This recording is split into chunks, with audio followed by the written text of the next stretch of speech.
Джинджоля Сократ Рачевич родился в 1937 году. Трудовую деятельность начал после окончания срочной службы в советской армии в 1959 году на Ткварчальской ГРЭС. Окончил филологический факультет Сухумского педагогического института. В 1967 году избирается секретарем исполкома Ткварчальского городского совета народных депутатов. В разное время работал заведующим отделом пропаганды Ткварчальского горкома партии, председателем партийной комиссии. В сентябре 1991 года Джинджоля Сократ Рачевич, будучи редактором газеты «Ткварчальский горняк», избирается депутатом Верховного Совета Абхазии, а в 1992 году становится заместителем председателя Верховного Совета. В октябре 1993 года он назначается председателем Совета министров Республики Абхазия и одновременно министром иностранных дел, и с этого же времени возглавляет делегацию Абхазии на начавшихся в Женеве под эгидой ООН переговорах по мирному урегулированию грузино-абхазского вооруженного конфликта. В ноябре 1994 года Джинджоля Сократ Рачевич избирается спикером парламента Республики Абхазия. После парламентских выборов 1996 года он вновь избирается спикером парламента. С февраля по декабрь 2005 года работает советником президента Республики Абхазия по политическим вопросам. С декабря 2005 года по февраль 2008 года Джинджоля Сократ Рачевич возглавляет абхазский филиал Фонда развития Кавказский институт демократии. С марта 2008 года является директором филиала некоммерческой организации Фонда развития Институт евразийских исследований в Республике Абхазия. В 2002 году указом президента Республики Абхазия за большой личный вклад в государственное строительство и укрепление суверенитета Республики Абхазия награжден орденом Ахтапша второй степени. В 2010 году указом президента Российской Федерации за большой вклад в укрепление дружбы и сотрудничества между Российской Федерацией и Республикой Абхазия награжден орденом Дружбы.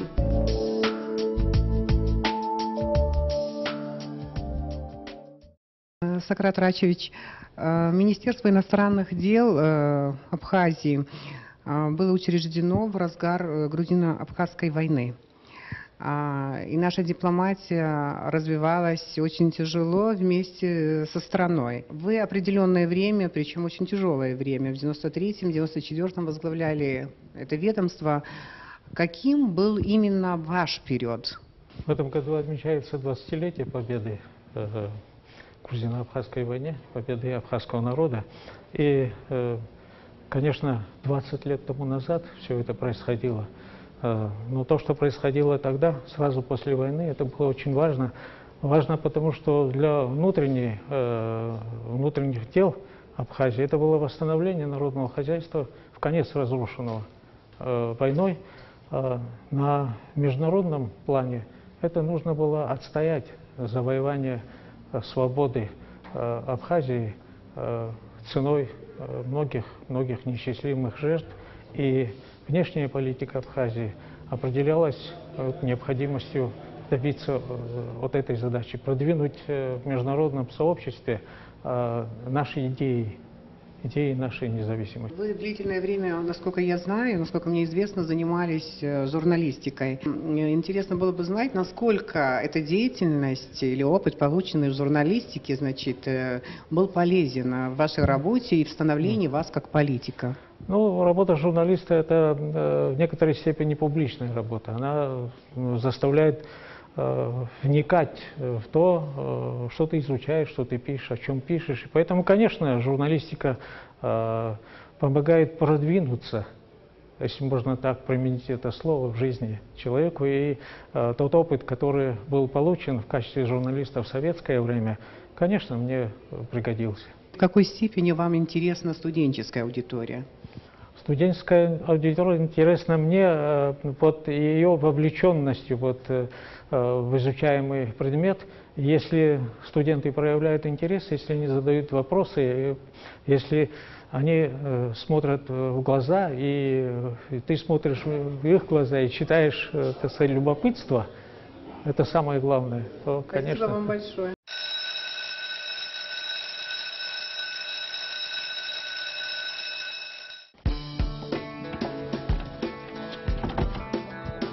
Здравствуйте. В эфире «Кафедра. Лекции на абхазском телевидении». О первых шагах современной абхазской дипломатии расскажет Сократ Рачевич Джинджоля, директор абхазского филиала Фонда евразийских исследований. Ну, раз речь идет о дипломатии, начнем с того, когда было создано Министерство иностранных дел в Абхазии. Это дата 17 мая 1993 года. Что такое май 1993 года? Это разгар грузино-абхазской войны. До конца войны оставалось не более 4 месяцев. Министерство иностранных дел в это время, в самое горячее время для Абхазии, возглавлял Таркил Саид Николаевич. Главной задачей МИДа, внешнеполитического ведомства Абхазии в это время, конечно же, было доведение до мирового сообщества правды о том, что делается в Абхазии. Правду о том, кто агрессор, кто жертва агрессии, какие действия происходят на территории Абхазии, к чему стремится Абхазия. Сложная задача в той обстановке, когда мировое сообщество было глухо к тому, что происходит в Абхазии. Все поддерживали Грузию. Это не секрет, это знают все. Вернемся к концу 1993 года, к сентябрю 1993 года, когда закончилась война. Итак, война закончилась. А чем закончилась, вы знаете, победой абхазской армии над агрессорами. 30 сентября совершились боевые действия в Абхазии, наступила мир и как бы свобода в Абхазии. Но какой там был мир и какая свобода? В Абхазии наследство осталось полностью разоренное народное хозяйство, отсутствие всяких структур. Были государственные структуры, конечно, был парламент, было правительство. Они функционировали во время войны, но к концу войны, собственно, ни правительство, ни парламент не располагали реальными возможностями для того, чтобы наладить нормальную жизнь Абхазии. К тому же, к концу войны начали действовать ограничения на российско-абхазской границе, и доставить сюда продукты, доставить сюда самые необходимые товары, это бензин, топливо вообще, шифер. В то время шифер был очень необходим, потому что это разбитые дома, надо было ремонтировать крыши, цемент. В общем, все, что требуется для нормальной жизни государства, было невозможно. Были очень сильные ограничения, вплоть до того, что был у нас случай, когда женщина не смогла завезти из России сюда коляску для ребенка, потому что коляска не значилась в перечне тех товаров, которые можно было привезти в Абхазию. Это случай такой показательный, а так, конечно, ограничения были очень сильные. Окончание войны – это не означает, что все проблемы были решены. Не только в хозяйственном плане, о котором я говорил, но и внешнеполитические. Наоборот, как раз наступало время, когда начиналось решение судьбы Абхазии. Кончилась война, нужны были либо какой-то договор с Грузией, либо какие-то международные документы нужно было подписать для того, чтобы положить конец войне. Всякая война кончается миром, а мир кончается подписанием каких-то документов. К этому времени ситуация вокруг Абхазии складывается таким образом. Нас приглашают к этому времени, с октября 1993 года по ноябрь 1994 года я был министром иностранных дел Абхазии, поэтому все, что я буду рассказывать, будет касаться того периода, когда конкретно мне приходилось с товарищами заниматься всеми вопросами внешней политики. Конечно, направлял внешнюю политику и определял ее сначала до 26 ноября 1994 года председатель Верховного Совета Абхазии Владислав Григорьевич Ардзинба, а с 26 ноября, когда мы приняли Конституцию и избрали первого президента, то уже в качестве президента Владислав Григорьевич Ардзинба. Но с ним рядом находились депутаты того парламента, о котором много говорят. Были люди, которые помогали в решении всех этих сложных задач. Итак, значит, конец войны, начало октября 1993 года в Москве, значит, в МИДе начинаются консультации по началу переговоров с грузинской стороной. Конечно, грузины растрезвонили по всему миру, что это, ну, там уже сепаратисты, это самое ласковое слово, которое нас называли, и мы на это, собственно, не обижались, но это были какие-то, значит, негодяи, с которыми вести разговор вообще невозможно. Ставились разные условия для начала переговоров. Руководство должно уйти в отставку, все имели в виду Владислава Григорьевича Арзенба, который как кость в горле торчал, его, так сказать, с ним невозможно было им вести переговоры, они хотели, значит, его устранения. Ставили вопрос о признании территориальной целостности Грузии.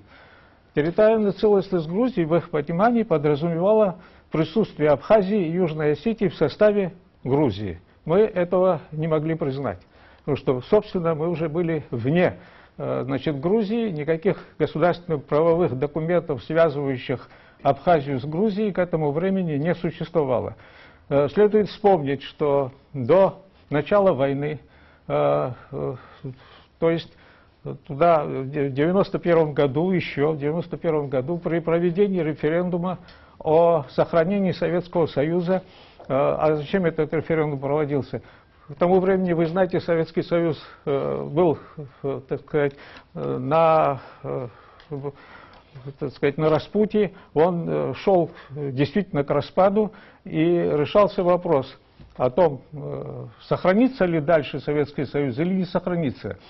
Так вот, по действующему тогда законодательству, если союзная республика решала выйти из состава Советского Союза, то автономная республика, которая находится в составе этой республики, если такие автономии были в составе республики союзной, выходящей из СССР, то автономная республика сама могла решить свою судьбу.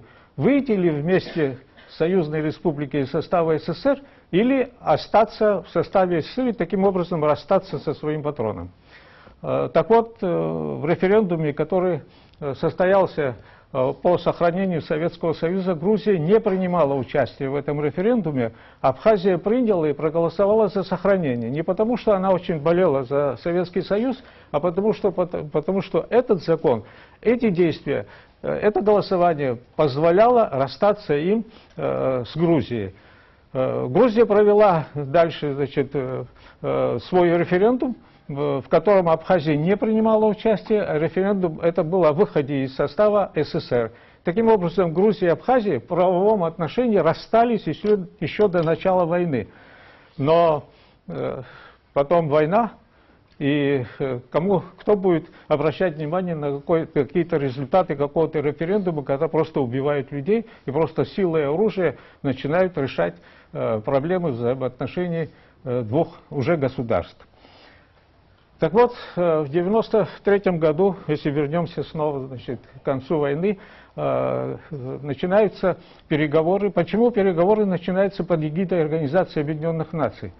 До войны, до начала еще войны, 31 июля, война началась 14 августа, вы знаете, а 31 июля, за 2 недели до этого, Грузия была принята в состав Организации Объединенных Наций. Вы знаете, что Шеварднадзе, человек, который имел славу объединителя Германии, славу одного из разрушителей Советского Союза, пользовался большим уважением, почетом, авторитетом на Западе. Соединенные Штаты поддерживали его другие страны, и, конечно, он решил, что, втянув Абхазию в переговоры под эгидой ООН, очень быстро может быть решен вопрос о восстановлении территориальной целостности, потому что там друзей Грузии очень много. К началу переговоров с Грузией была создана в Организации Объединенных Наций группа государств, объединенная под названием «Группа друзей Грузии». Прямо так и называлась. Кто в нее входил? Соединенные Штаты, Франция, Германия, Англия и Россия. 5 государств. Из этих 5 государств 4 государства – это Франция, Великобритания, Соединенные Штаты и Россия являются постоянными членами Совета Безопасности. Представляете, какая сила противостоит какой-то Абхазии, у которой вообще друзей никаких нет. Конечно, расчет был на то, что, так сказать, поползновения Абхазии на независимость моментально будут погашены. Ну, неправильно, конечно, говорить, что у Абхазии не было друзей. Друзья Абхазии – это была остальная Россия, не руководство. Это были братские народы Северного Кавказа, благодаря чьей помощи в очень большой степени была одержана победа. Вы знаете, что здесь погибло очень много ребят из Адыгеи, Кабарды, Чечни, Карачаево-Черкесии. Здесь воевали ребята, наши соотечественники, прибывшие из Турции, из других стран. В общем, помощь была оказана. Они и оставались, никуда не делись. Они были друзьями нашими, они поддерживали нас. И во многом поведение стран, которые выступали против Абхазии, определялось позицией вот этого большого мирового сообщества, так мы их назовем, сообщество наших друзей. Они были везде. И я, забегая вперед, скажу, что куда бы мы ни ездили по поводу переговоров, в Голландии, в Соединенных Штатах, в Швейцарии, очень часто везде нас встречала абхазская диаспора. Вообще, до начала войны абхазская диаспора была несколько разобщена. Но они жили в разных странах, общения особого не было. И вот как только началась война и началось движение в защиту Абхазии, то соотечественники они сразу появились. Они появились, и сбор у них был назначен перед Дворцом нации в Женеве. Это второй ООН так называют. И вот там со всех государств Европы европейцы собирались в Женеве. А, значит, в Соединенных Штатах они там проводили свои мероприятия. И вот абхазцы, жившие в европейских странах на Западе, они там и знакомились друг с другом. Ты откуда, налаживали связи. И потом, когда мы приезжали туда на переговоры, а поездки были ежемесячные, то нас встречала большая группа абхазцев, которые все дни, пока шли эти переговоры, ждали нас, их не допускали внутрь, они, так сказать, выслушивали, результаты для них были очень важны, и вот эти результаты они разносили по всему миру. Не скажу, что пресса замалчивала все, что происходило. Пресса не замалчивала, но она была тенденциозна. Там можно было прочитать, что встретились грузинская делегация с сепаратистами. Ну, так уж.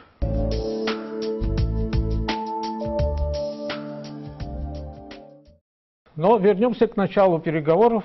Начало переговоров, я уже говорил, это октябрь. В октябре начинается. Нас приглашают в Москву.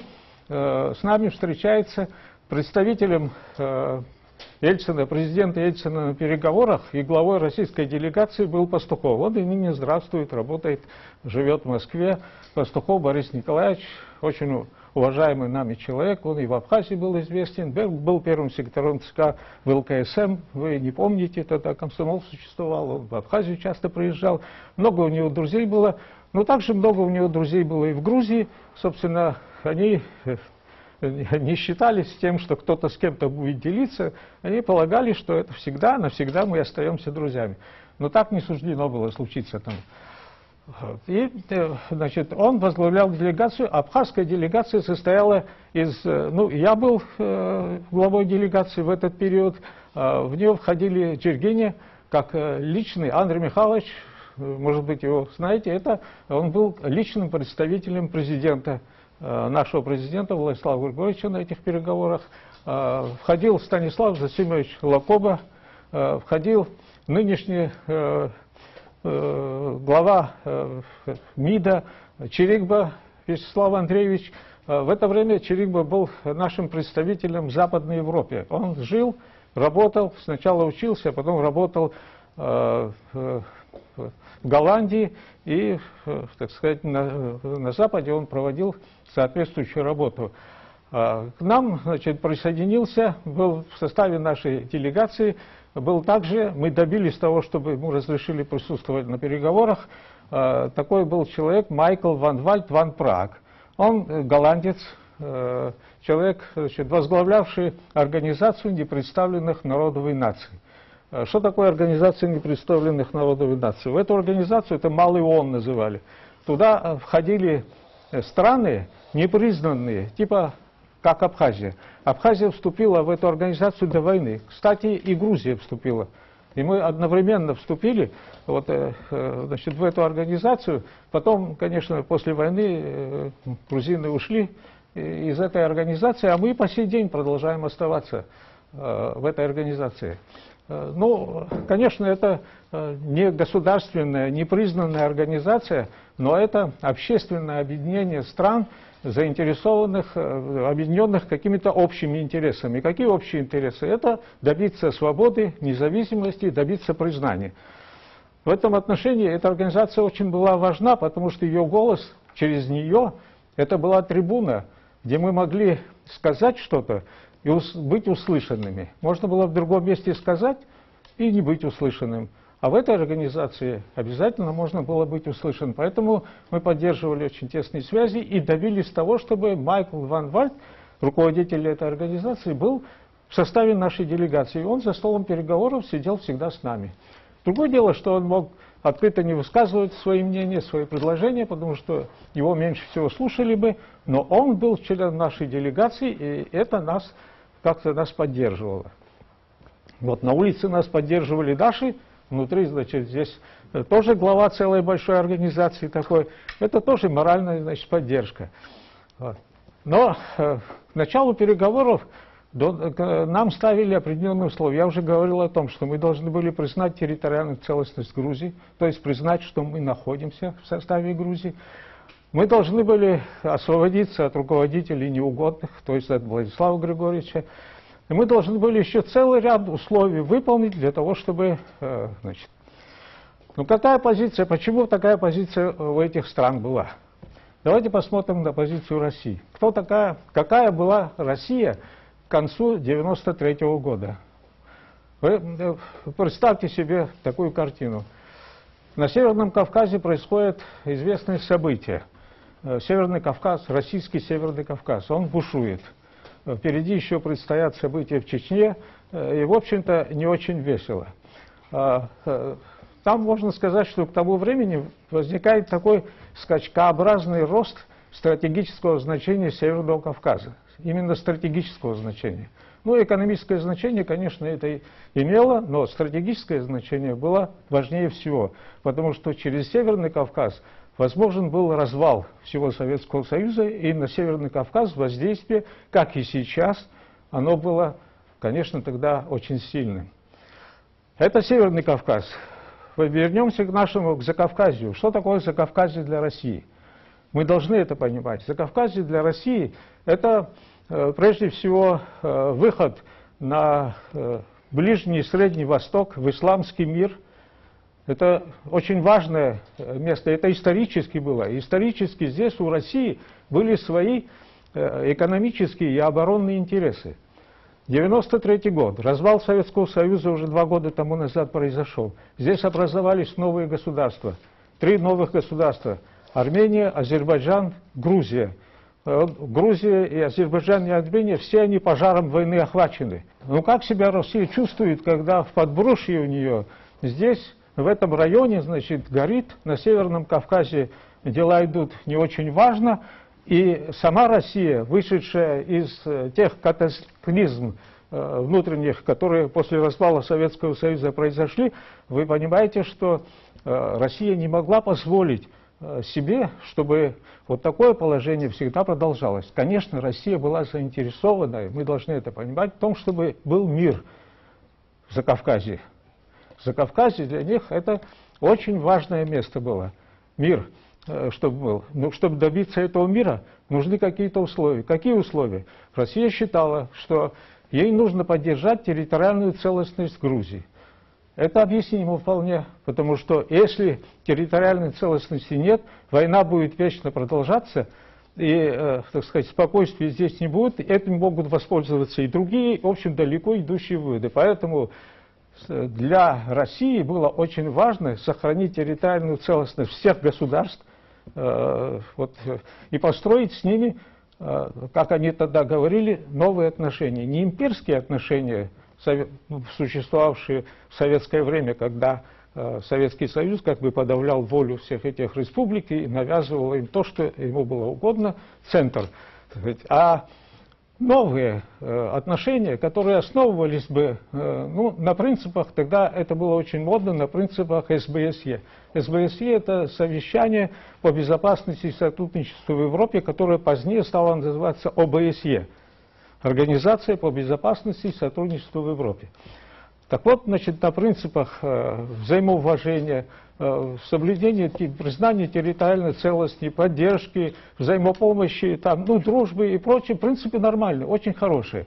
Только, конечно, Абхазия не могла согласиться с тем, что она должна остаться в составе Грузии. Вот здесь у нас расхождение очень крупное было, конечно, и с Российской Федерацией, конечно, которую мы очень уважали, и понятно, что без России, без поддержки России, какие-либо крупные, значит, акции и рассчитывать на какое-то такое быстрое продвижение вперед, если тебя не поддерживает в этом районе Россия, которая имеет законные интересы в Закавказье, конечно, рассчитывать на достижение каких-то целей моментально не следовало. Мы не ставили такую задачу, потому что понимали, что так напролом идти нельзя.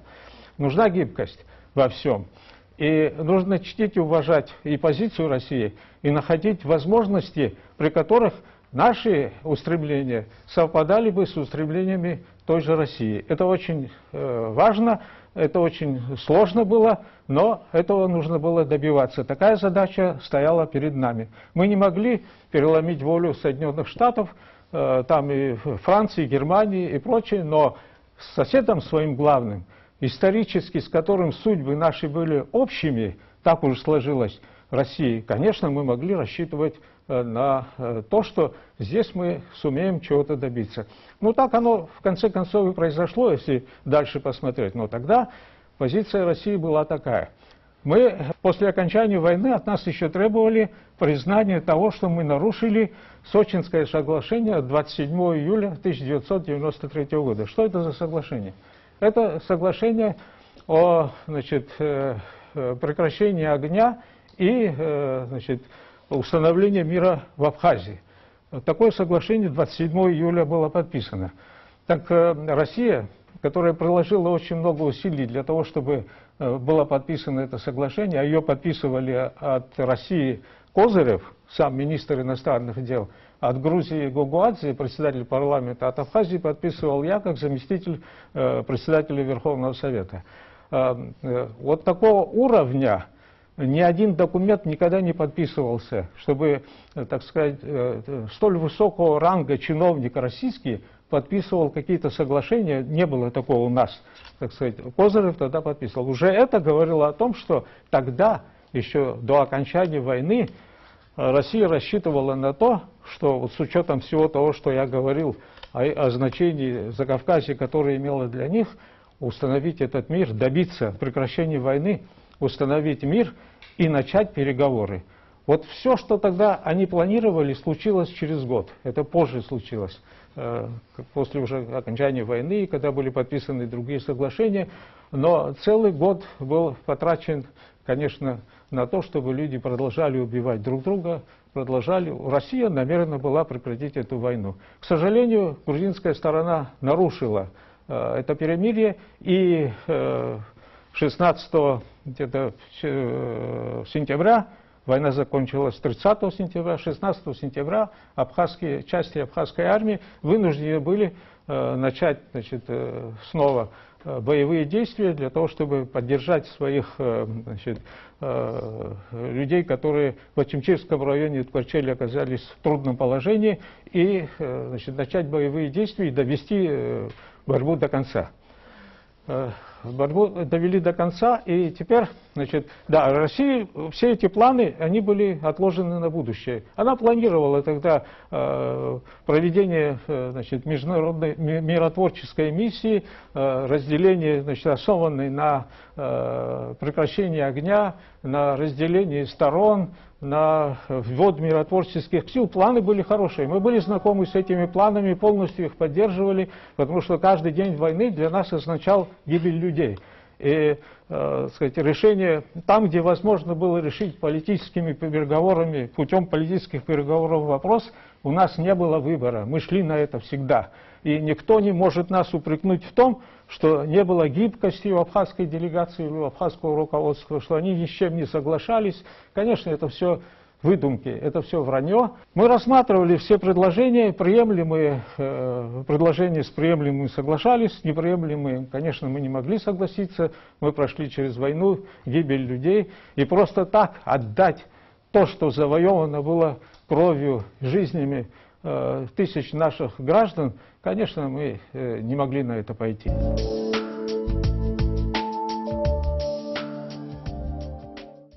Россия требовала от нас признания вот своей вины в нарушении вот этого соглашения.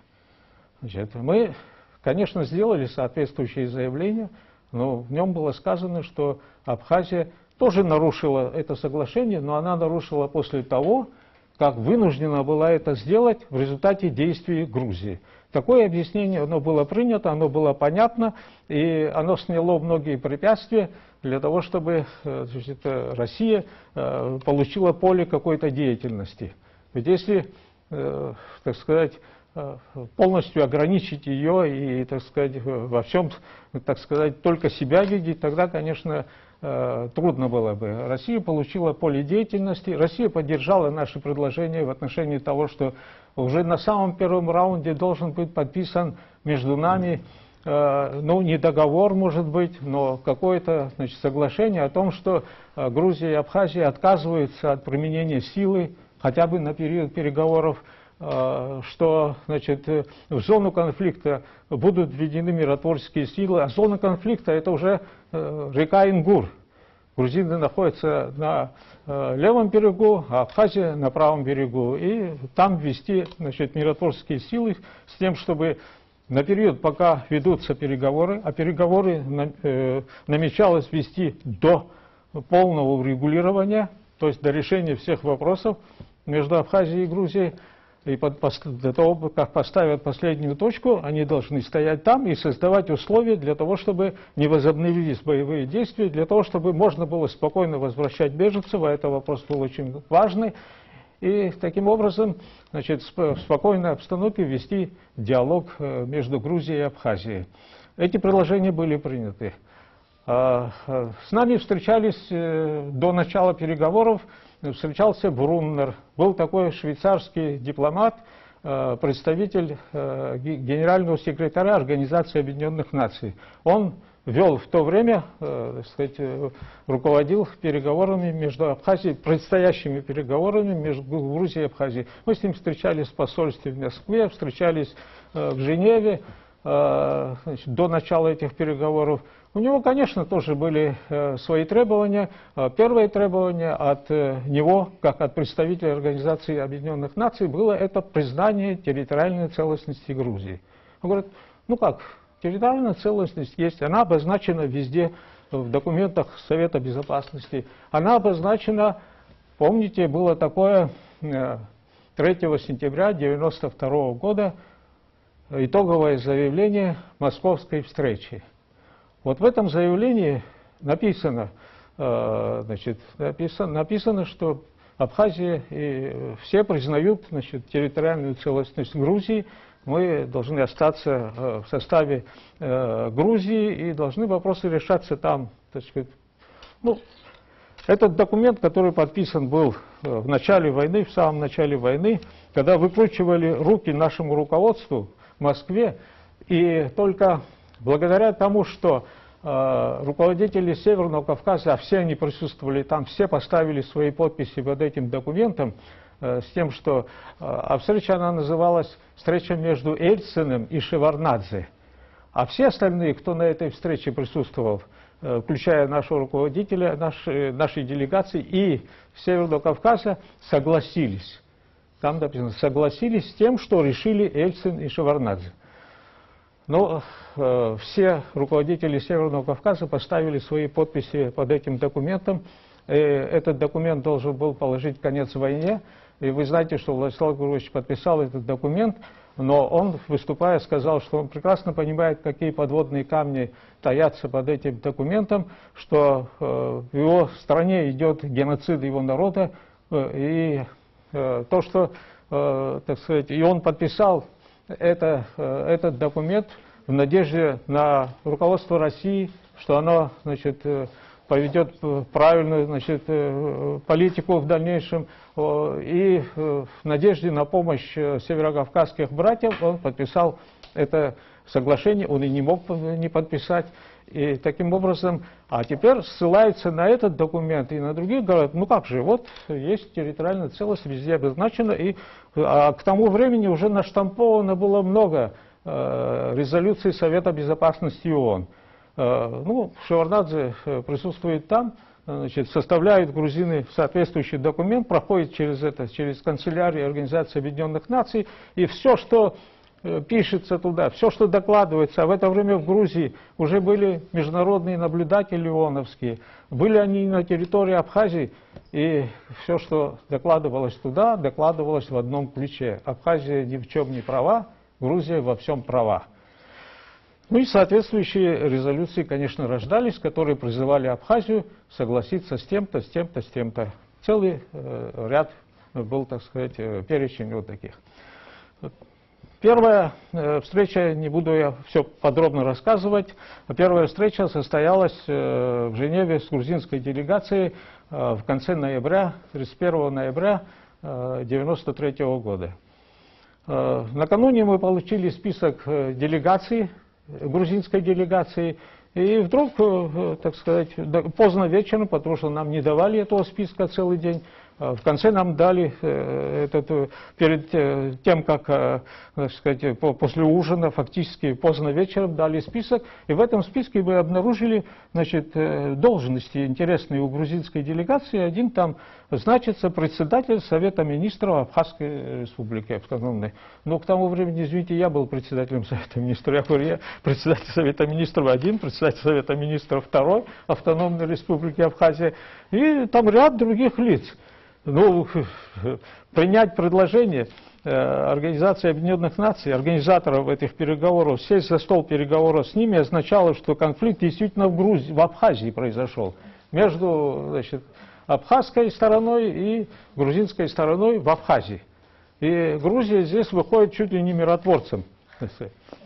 Да, ну, конечно, с этой позиции мы не могли согласиться. Утром, когда мы прибыли в зал заседаний, а там против нас сидит 4 человека на этой стороне, а на той стороне человек 15, их всегда приезжало их много. Почему-то так считали, что количество играет, наверное, какую-то роль. Возглавлял сначала, эту делегацию возглавлял Джабо Еселяни. Вы знаете, он был один из руководителей Грузии, один из тройки Госсовета еще до войны. Вот, и он участвовал в войне, известный человек был в Грузии, он руководил грузинской делегацией. Значит, мы выразили протест, сказали, что мы не приступим ни к каким переговорам, если вопрос не будет сразу решен. Кто здесь присутствует? Грузия, Абхазия там, Абхазия здесь, Грузия, сплошная Грузия, так сказать. Это дело не пойдет. Но после того, как мы почувствовали, что не склонны принять наши предложения, мы сказали спасибо, до свидания, вышли из зала.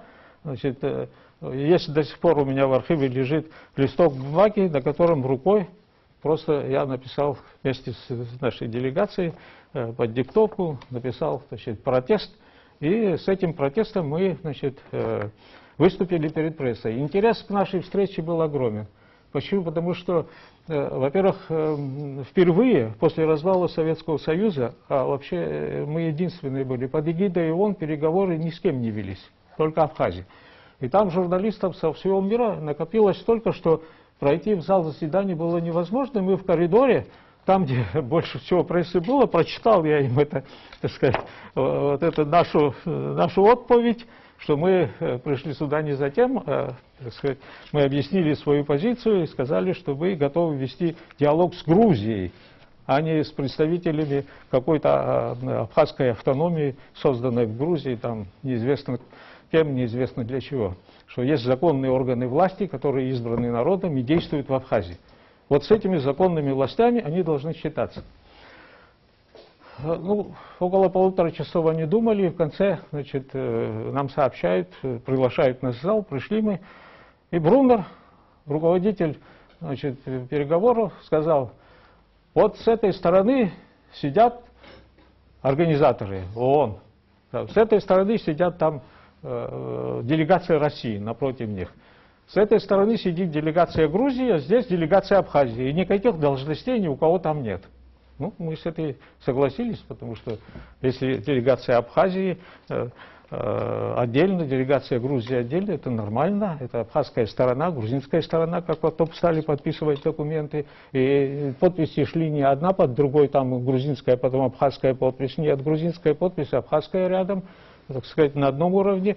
Представитель ООН, России и дальше ОБСЕ там, и другие организации, очень много их подписывало. Все они, каждый свое место должен был занять. Только после того, как эти вопросы организационные были решены, мы приступили к работе. Ну, вообще-то ставили нам всякое. Мы даже когда приехали туда, во Дворце нации, он-то огромен, но где-то в каком-то помещении должно сидеть. Нам сказали, вот для грузинской делегации есть огромный зал, отвели, вот наше место там. Ну, конечно, мы сидеть с грузинской делегацией в одном зале и работать мы не могли. И, в конце концов, мы были поняты, нам отдельно, значит, предоставили отдельное помещение, и все время, когда мы приезжали туда на переговоры, мы знали свой зал, мы там размещались, это наша рабочая комната была, вот, и таким образом мы эти вопросы как-то... Ну, 1 декабря мы, конечно, спорили по многим вопросам. Здесь тоже вопрос был о том, чтобы хотели вынудить нас и вот эту территориальную целостность как-нибудь записать. Но, конечно, этих формулировок удалось избежать. И надо сказать, что российская делегация нас поддержала в том, что в данном документе, в том документе, который мы подписали тогда, территориальная целостность в связи с тем, что абхазская делегация не согласна с этой формулировкой, не стоит вписывать. Поскольку ну, это было наше мнение, что сохранится территориальная целостность, или она не сохранится, или какие-то другие отношения будут, решиться в результате переговоров, тех переговоров, которые идут. Поэтому сразу записывать, что мы признаем территориальную целостность или Абхазия независима, ну, смысла просто не было, это было некорректно и неправильно. Согласились. Поддержка России сыграла, конечно, значительную роль, согласились с этой формулировкой, и мы ни в одном пункте, ни в одном документе, подписанном за все время подписанных документов, за все время переговоров по сей день, нигде нет территориальной целостности Грузии. Нигде нет признания Абхазии территориальной целостности Грузии. Это важный, конечно, момент.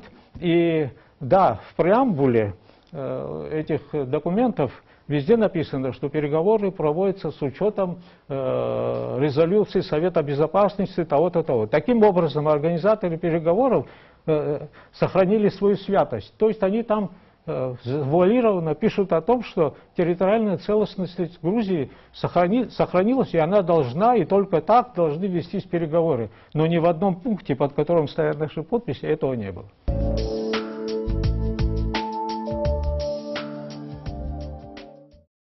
Первый наш документ, который назывался, так сказать, меморандум, он был назван «Меморандум о понимании между грузинской и абхазской сторонами». Я вам говорил о том, что мы добивались того, чтобы значит, записали здесь неприменение силы как-то. Вот первый же пункт идет, значит, следуя вот основным положениям Сочинского соглашения, все-таки на Сочинское соглашение ссылаются, что стороны обязуются не применять силу или угрозу силы друг против друга на период продолжающихся переговоров по достижению полномасштабного политического регулирования конфликта в Абхазии. Эта формулировка фактически встречается везде, во всех документах, которые, потому что самое главное, значит, чтобы сохранялся мир. Не по этому ли вопросу сегодня, если перекинуть мостик на современности и сказать, что не по этому ли вопросу ведутся дискуссии в Женеве?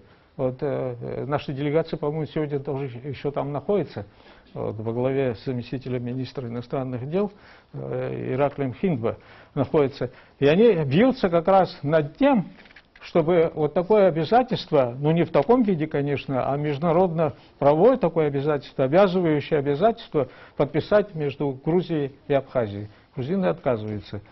Видимо, у них какие-то другие свои соображения на этот счет. Хотя они говорят, что они хотят подписывать соглашение со своей частью своей страны. Абхазия как бы является частью, по их мнению, Грузии, хотя Абхазия уже признана.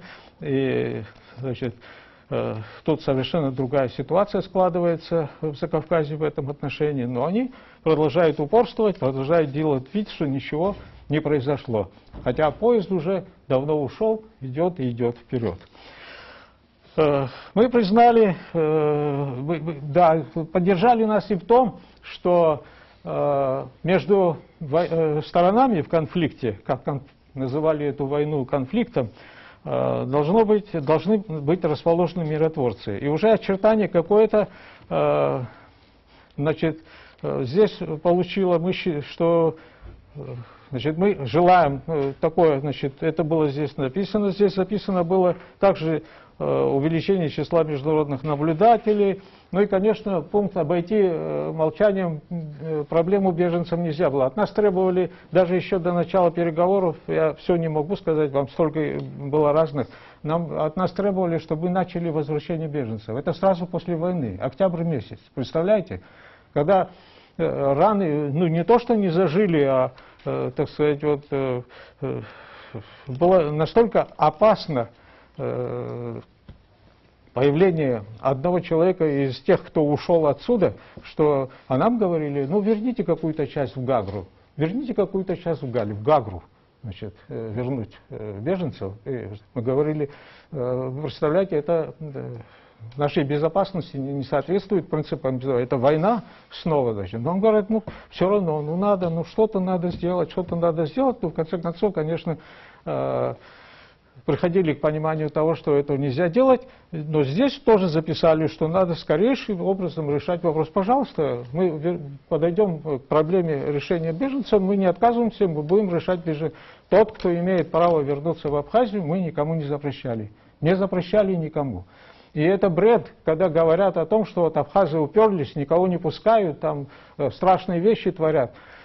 Есть документы, которые свидетельствуют о том, если говорить о проблеме беженцев, свидетельствуют о том, что в той же Женеве было подписано заявление трех сторон. Это Россия, Организация Объединенных Наций и, по-моему, СБСЕ подписали призыв грузинской стороне обеспечить возвращение беженцев. Не к нам, поскольку мы принимали, но они не хотели. У них были другие задачи.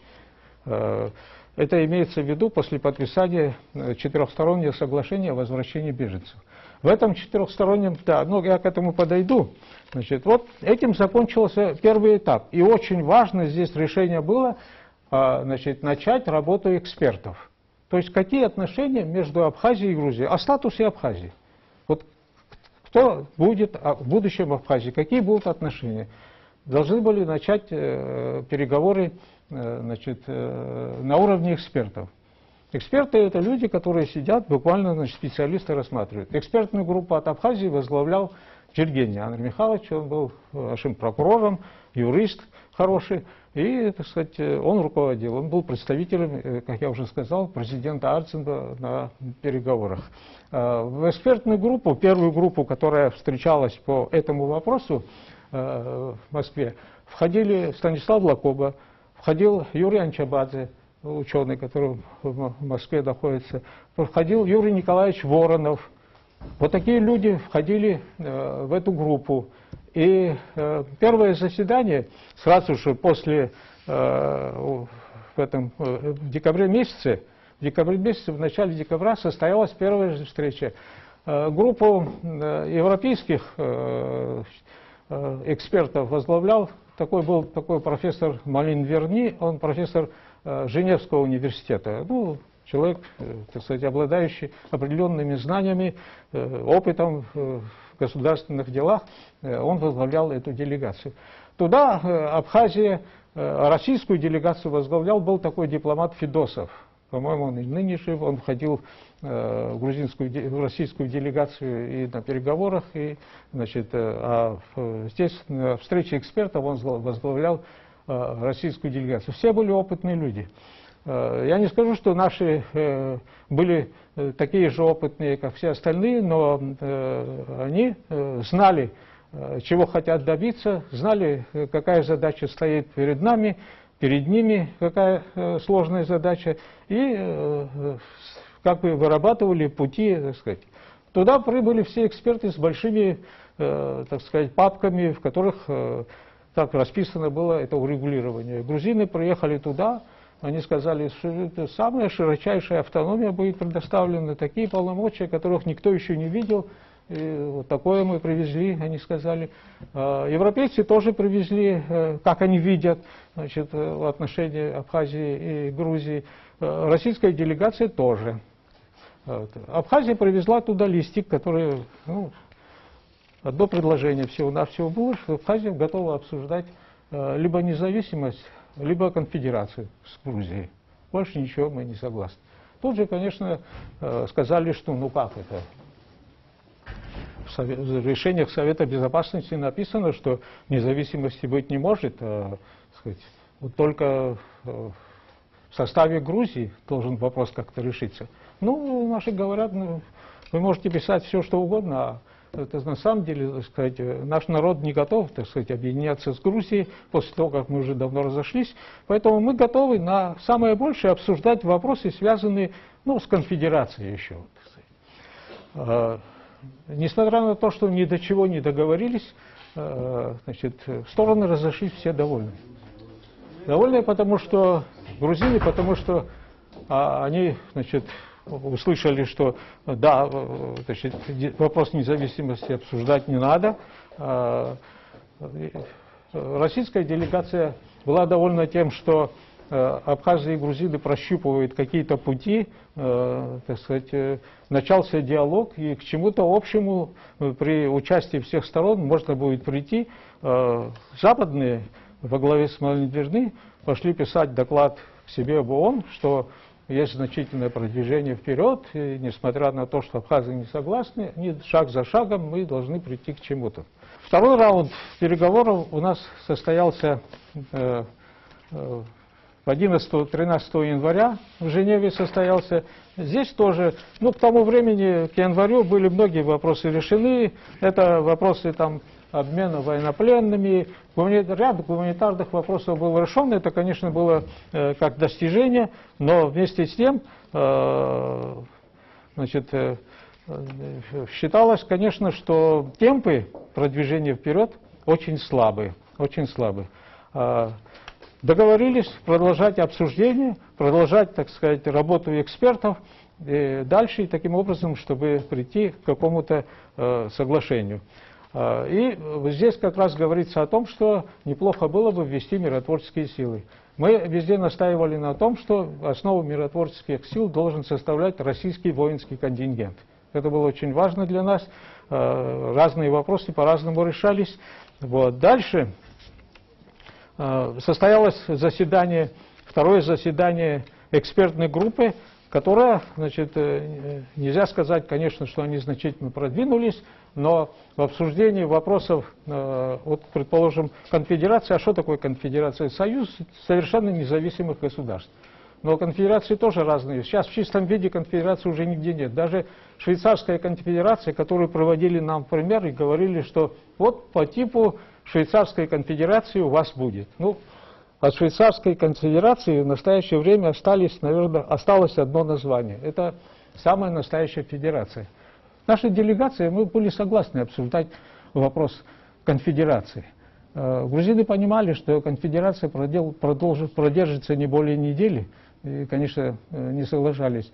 Характерно такое, что Яселяни, когда мы эти вопросы на заседании в Женеве обсуждали, он говорил «химера», значит, называл это химерой, что это за государство, это химера. 4 апреля, когда было подписано, вы знаете, это очень такой важный документ, 4 апреля он был подписан в Москве, называется «Заявление о мерах политического регулирования грузино-абхазского конфликта». Заявление о мерах. Вот в этом заявлении о мерах все-таки наши эксперты сумели, значит, таким образом построить свою работу, провести соответствующие доводы для того, чтобы мы с грузинами подписали документ в Москве о том, что, значит, там в этом документе заявлялось о том, что Грузия и Абхазия отдают для общего, так сказать, для общего дела вот какие-то часть своих полномочий. То, что я вам говорил о конфедерации. Поэтому это было очень похоже на конфедерацию. И вы там и вопросы обороны, вопросы транспорта, связи, защиты прав человека, там много вопросов, 6 или 7, значит, вопросов как-то для общего ведения отдавались.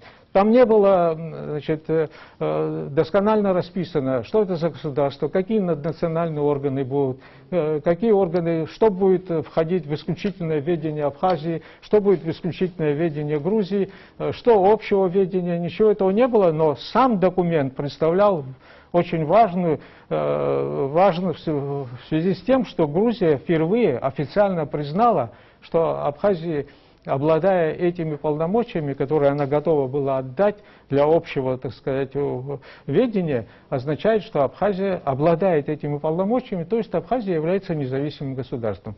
Есть экспертные заключения ведущих экспертов, мировых экспертов, которые так и оценили этот документ. Вот важность документа заключается в этом.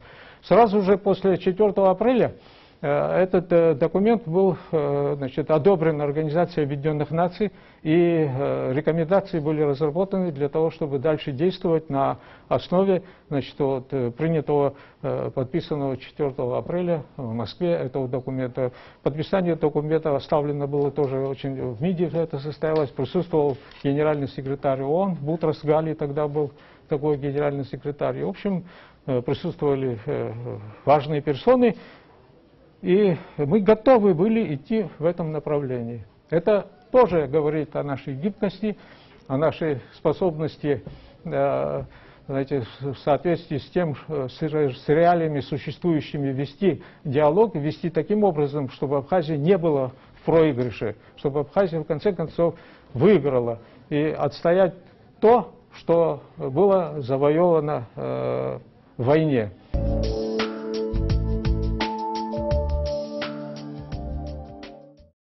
Но зато потом, после того, как Организация Объединенных Наций предложила работать над этим документом, Грузия отказалась. Они подумали и сказали, это предательство. Мы не можем никак согласиться с этим. Грузины сами сказали, что через неделю такое государство распадется на части, никому это не нужно. А Абхазия должна оставаться, как она сейчас есть, в составе Грузии. Они думали, что мы находимся в составе Грузии. Ну, когда готовился этот документ, у нас были встречи и в Женеве, и в Москве, и в Нью-Йорке, в штаб-квартире Организации Объединенных Наций. Туда лично сам Владислав Григорьевич выехал во главе нашей делегации. Мы были там вместе. Владислав Григорьевич встречался с членами Совета Безопасности, встречался с важными персонами, со всеми, кто, так сказать, там принимал участие в решении всех этих вопросов, Совет Безопасности сам непосредственно. Вот. До этого состоялись у него две важные встречи с Бруннером в Женеве. Мы оттуда полетели туда. Вот, в Женеве, значит, с Бруннером, руководителем, представителем Генсека ООН на переговорах, я помню, 20-21 февраля. Так вот эти две встречи, я думаю, что они важны тем, что до предела обнажили устремление сторон. Там четко и ясно, значит, у меня имеется запись всех этих разговоров, Я практически вел, что называется, разговор, в этом запись разговора, в нем участвовали, в этой встрече с абхазской стороны участвовали и Лакоба, Джергения, нынешний министр иностранных дел, Ван Вальт участвовал, я. Вот целая группа нас, значит, принимала участие в этих встречах в Женеве с этим Бруннером, где Бруннер говорил, что невозможно. Он оценил наши устремления как несбыточные и прямо сказал о том, что вам надо соглашаться с тем-то, пока не поздно. Значит, конечно, отрицательный ответ был со стороны Владислава Григорьевича, он не мог согласиться с этим. И третья встреча, самая важная с Гулдингом, такая была 7 марта в Нью-Йорке. Это заместитель генерального секретаря был тогда. Такой. Заместитель Генсека тоже без обиняков сказал, что вот всех считают, что вы так должны быть, так и будет. У нас Совет Безопасности даже не может принять никакого решения другого. Конечно, с этим не могли согласиться, и там споры были о том, какие, значит, вопросы и миротворцев, вопросы возвращения беженцев, вопрос политического урегулирования, везде, так сказать, мы наталкивались на такое сопротивление. В эти же дни, может быть, нас специально пригласили к этому времени, 9 значит, числа марта состоялось заседание Совета Безопасности, в котором участвовал Шеварднадзе. Мы находились там в Нью-Йорке, в штаб-квартире Организации Объединенных Наций, и проходила его встреча. Мы, конечно, с ним не встречались, но мы слушали по радио и по телевизору, смотрели, сидя в соседней комнате, о том, что говорил Шеварднадзе. Это было показательно, конечно.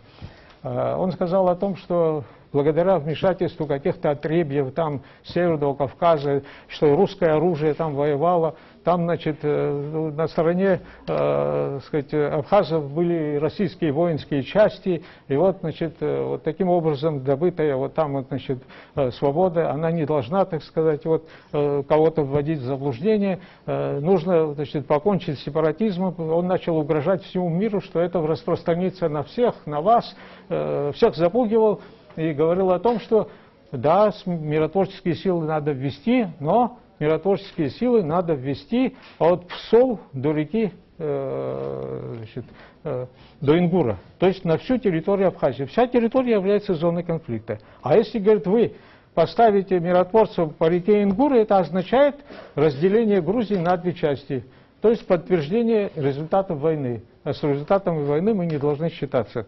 Абхазия и Грузия это единое целое, поэтому должны быть миротворцы. Поэтому миротворцы, кроме того, должны обладать полицейскими функциями. Поэтому в Нью-Йорке мы ни до чего не договорились, разъехались, а позже, как я уже говорил, в Москве было подписано соглашение, и оно тоже ушло в тартарары.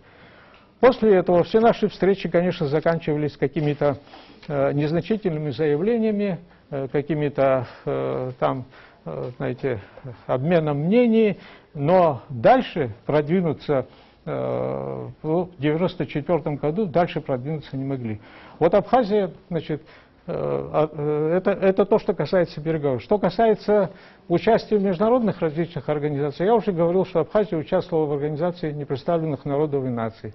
И первое участие этой организации мы почувствовали в январе 1993 года. В Организации Объединенных Наций заслушали представителя Абхазии, а им был нынешний директор и художественный руководитель Абхазского театра драмы Пове Валерий. Он выступал там с обращением перед Генеральной Ассамблеей Организации Непредставленных Народов, и по его выступлению была принята целая резолюция, которая призывала грузин прекратить войну, вывести войска и прочее, прочее. Хотя решающего значения, как я говорю, это не имело, но имело для международного сообщества. Мы с этой организацией, я уже говорил, часто мы ездили потом на различные, значит, заседания проводимые, и мы Генеральной Ассамблеи, мы с Лакоба ездили, несколько раз бывали там. Вот. Нам очень большую поддержку, помощь, если в рамках 1994 года говорить, оказывал вот Джордж Хьюитт, который находится в Великобритании, вы знаете, слышали, наверное, о нем. Джордж Хьюитт, он преподаватель университета, большой друг Абхазии, и через которого мы, значит, познакомились со многими людьми, в том числе вот с лордом Эннелсом, лордом Эвбери, это членами этого самого парламента Великобритании. Они нам оказывали очень большую помощь.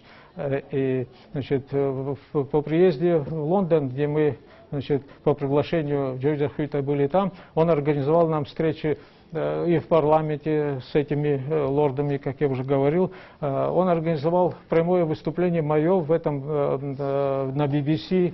Он организовал, значит, наши встречи с журналистами, со многими журналистами. В общем, делал все для того, чтобы наше, так сказать, положение в Абхазии, оно более шире и шире как-то становилось бы предметом, значит, этим.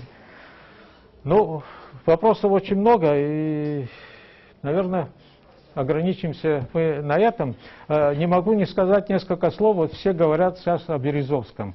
Умер Березовский, и все говорят о нем. В том числе я прочитал в прессе о том, что он приезжал в Абхазию, был здесь. Значит, недавно я бы вообще не откликнулся на это, если бы не прочитал интервью на одном из грузинских сайтов несколько дней назад Вахтанга Колбая. Вахтанг Колбая был депутатом того парламента нашего, с грузинской части, был в свое время первым секретарем горкома партии в Гали, и, в общем, там находится в Грузии. И он написал, дал интервью, и там написал, что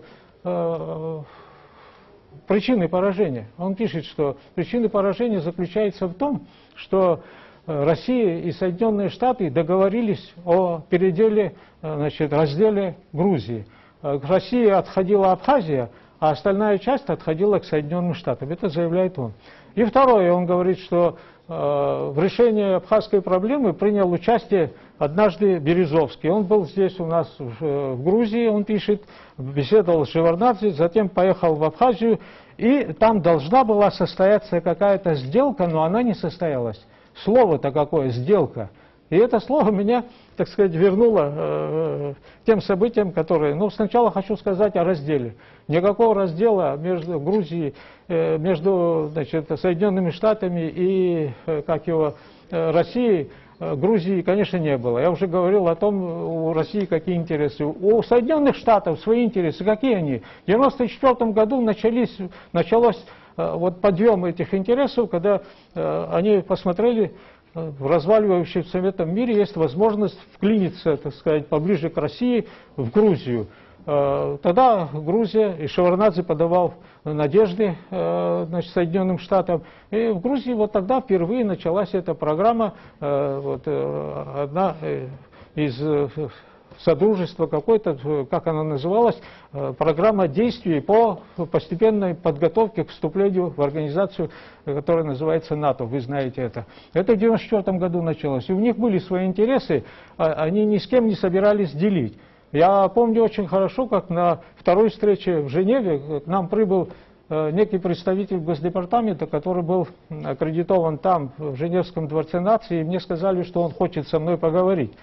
Ну, во время перерыва встретились, а Ляна Квартеле, которая в нашу делегацию входила, и она была замечательным переводчиком, я попросил, я говорю, пойдем вместе, мне говорят, не надо, он говорит по-русски.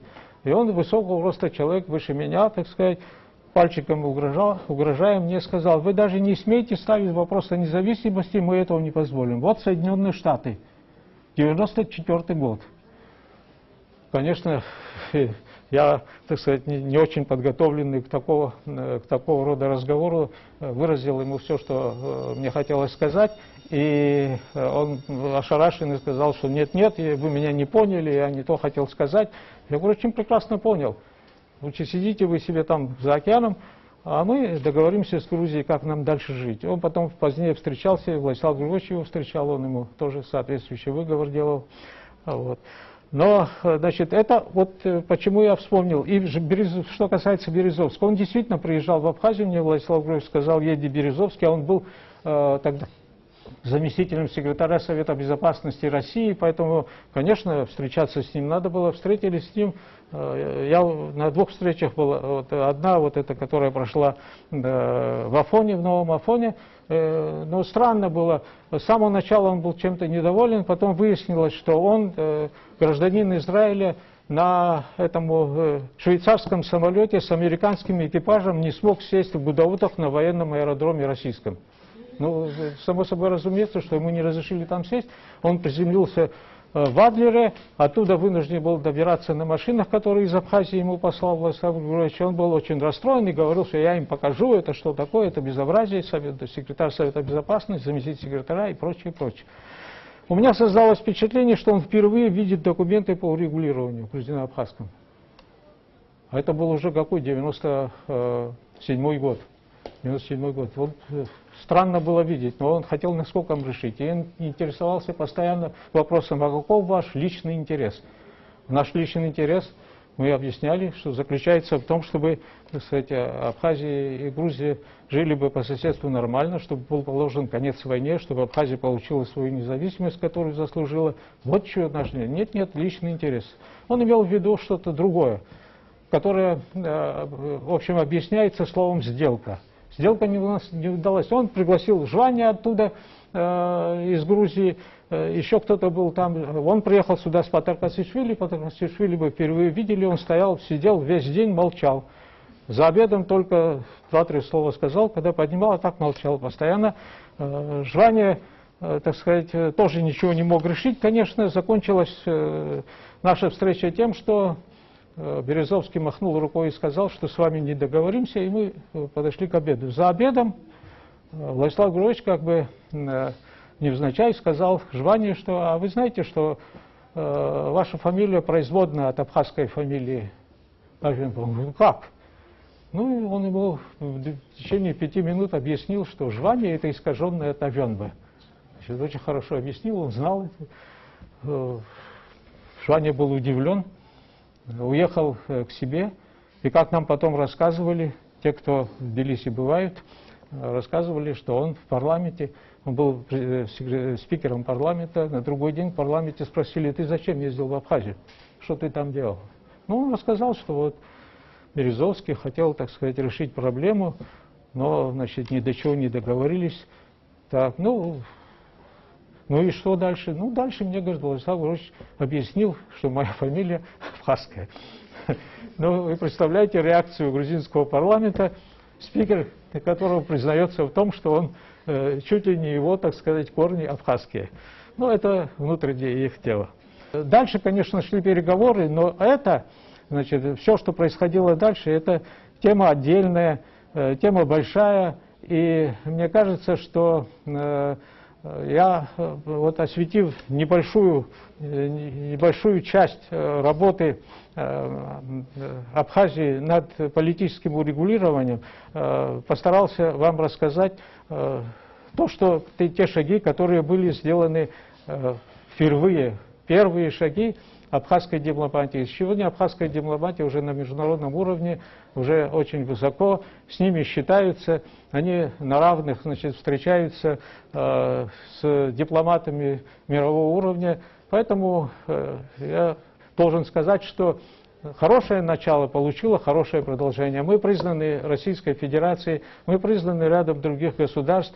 Российская Федерация с нами заключила договор о дружбе, сотрудничестве. В соответствии с этим договором целый ряд, значит, ну, я просто хочу напомнить вам, что если вы не читали, что в этом году, когда утверждалась новая концепция внешней политики России, то там записано, которую подписал Путин, прямо написано, что, ну, я словами просто своими изложу, что дальнейшая помощь Абхазии в становлении ее государственности и продвижении на международной арене мы будем уделять самое пристальное внимание. Это в концепции внешней политики России записано.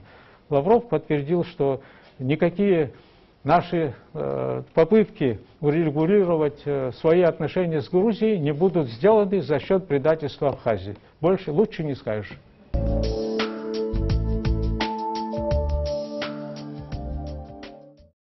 Вы нам изложили вообще первые шаги абхазской дипломатии.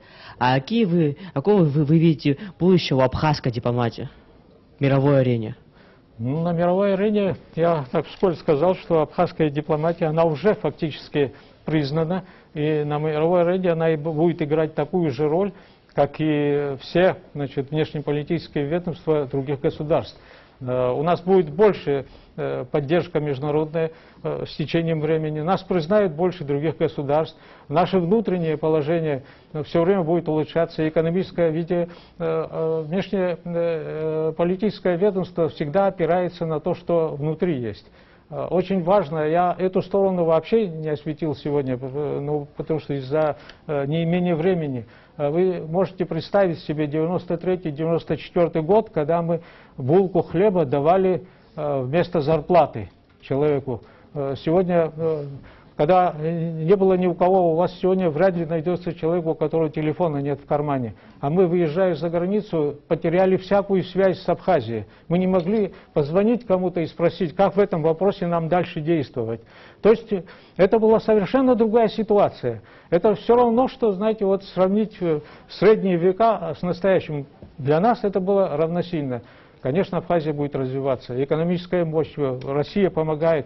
Вы видите, какие средства отпускаются постепенно, постепенно становимся на ноги, и это придает больше уверенности, больше силы, больше, так сказать, разговаривать с сильным. В мире это так. Если у тебя силы нет, если ты никто, значит ты должен тогда воздержаться от того, чтобы выдвигать свои требования. Мы будем крепнуть, и наша дипломатия займет достойное место. Вы говорили, на территории Абхазии всегда пыталась в советском периоде говорить все, что хотела независимости, суверенитета. Она в референдумы подписывала, абхазский народ подписывал, также отправлялись письма в ЦК КПСС. Вы говорили так, что и за рубежом мы тоже пытались сказать то, что мы хотели свою независимость, мы вступали в организацию непризнанных народов и наций, а еще какие-либо контакты за рубежом мы пытались вообще рассказывать за европейским странам то, что мы хотели стать независимым государством? Ну, конечно, конечно, конечно. Мы, бывая в разных странах, посещали Министерство иностранных дел, прежде всего, этих стран, министерства, старались попасть там к наиболее таким чиновникам осведомленным или к таким чиновникам, от которых зависело решение каких-то вопросов. Мы встречались с послами, мы встречались... Наша дипломатия, она была обширная, всего невозможно рассказать коротко, ведь в ней участвовал не только МИД, участвовали все. Наш парламент участвовал и сегодня участвует, значит, во всех этих делах, правительство. Вот какая масса людей. Сегодня редко сюда приезжают сейчас иностранцы, иностранные дипломаты, потому что, так сказать, переговоров как таковых нет, и сейчас другие вопросы, и в связи с этим приезжают изредка. А тогда, 93-й, 94-й, 5-й, 6-й, 7-й, у нас не было недели, когда 2-3 делегации не приезжали различные. Они проходили обкатку, что называется, в парламенте, президент встречал, правительство встречало, бывали в разных других местах, министерствах, ведомствах. Поэтому это была обширная работа. Я о письмах и прочее не говорил, это вы от себя добавили. Но это было, это все было в советское время, конечно, это было. Но у нас, когда мы вышли на международную арену в связи с урегулированием, получили больше возможностей встречаться. Другое дело, что я уже говорил, как это воспринималось. Через призму каких-то своего отношения к этой проблеме. Вот, значит, статьи писали хорошие, очень хорошие. В тех же Нидерландах, когда прошла пресс-конференция с нашим участием, в ней участвовали Лакоба, Джергени, участвовал я, там нас много было. Ван Валь сказал, что эта масса журналистов, вас, пусть у вас не создастся впечатление, что очень большой интерес, они все разойдутся. Вот если они попросят кто-то интервью отдельно, вот это будет успех. Так из этого зала никто практически не ушел.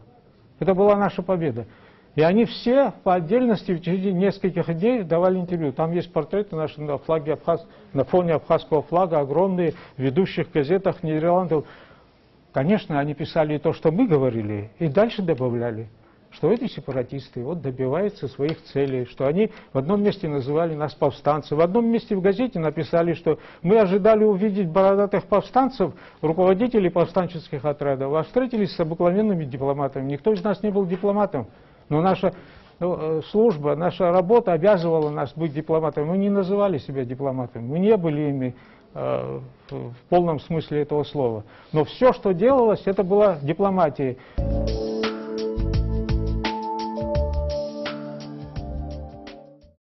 Я вижу, у вас материала очень много, есть о чем сожалению. сказать, да.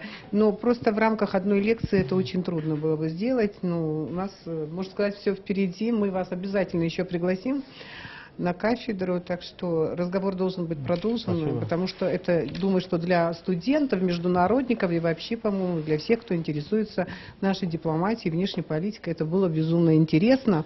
Сократ Рачевич возглавлял Министерство иностранных дел в очень тяжелое время. Вот обратите внимание, октябрь 93-го и ноябрь 94-го года. И после было тяжело, конечно. Да? Вот то, что было сегодня рассказано, это на самом деле живая дипломатическая практика. Переговоры вели наши руководители, очень опытные, образованные, к счастью, да, хотя, конечно, они не были профессиональными дипломатами.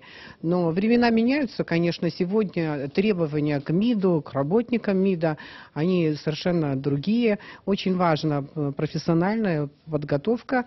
И в этой связи даже хотела бы вспомнить, что в свое время, вот в XIX веке, Бисмарк удивлялся и возмущался по поводу того, что в Министерстве иностранных дел Германии только появится или выявится человек, который владел немецким, английским, французским, скажем, да, и особенно французским, потому что французский в то время играл роль английского языка сегодня, да, и они сразу же отправляли его куда-нибудь послом. Кто говорил, что языковая подготовка, это очень нужно, замечательно, но этого недостаточно, очень важен общий уровень дипломата. С другой стороны, вы прекрасно понимаете, что когда дипломат владеет языками, это очень важно, когда многими языками, тем более. Вот Советский Союз, вы знаете, как тяжело ему было вот после того, как произошло образование этого государства, и не признавали на Западе, на Рапальской конференции, но, надеюсь, вы знаете эту историю, как удивил всех переговорщиков Чичерин, который говорил на разных языках, и очень интересно, увлекательно, и был очень искусным дипломатом. Это всегда важно, языковая подготовка и, конечно, плюс теория. И последнее, что я хочу сказать, конечно, очень важно, чтобы государственные деятели, практики, как мы их называем, они не игнорировали теорию международных отношений. Это была лекция о первых шагах современной абхазской дипломатии. В гостях был Сократ Рачевич Чинджоли. Спасибо вам огромное.